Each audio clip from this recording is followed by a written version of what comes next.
साहेब, संगमनेरमध्ये आमदार अमोल खताळे यांच्यावरती हल्ला झालेला आहे.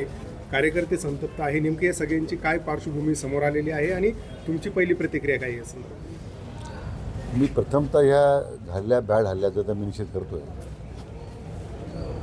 आता हे जे गुंड जे होते त्याच्यामध्ये त्यांनी हे कोणाचे पुरस्कृत होते, पोलिसांना या संदर्भात चौकशीची सूचना दिलेल्या आहेत.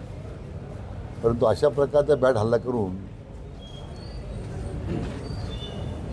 महायुतीच्या आमदारांचा कार्यकर्त्यांचा आत्मविश्वास कमी होईल असं काही वाटत असेल कोणाला, तर मला वाटतं तर त्यांचा तो गैरसमज आहे आणि तो गैरसमजसुद्धा दूर करायला वेळ लागणार नाही.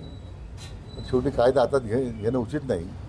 जी काही कायदेशीर प्रक्रिया आहे ती आता पूर्ण करावी आणि दोषींवर तात्काळ कारवाई करावी अशा सूचना दिलेल्या आहेत. संगमनेरात नेमकं हे सगळं काय सुरू आहे? वैचारिक लढाई एक आता हातापायीवर आलेली आहे काय सांगायचं? असं की काही लोकांनी लोकशाहीचा कौल आता मान्यच केला पाहिजे.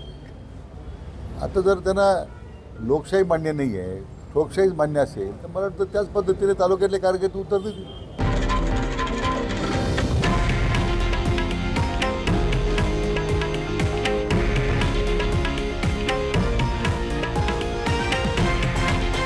हे आहे देशातील नंबर 1 न्यूज नेटवर्क आणि आपण पाहत आहात TV9 मराठी, एकमेव.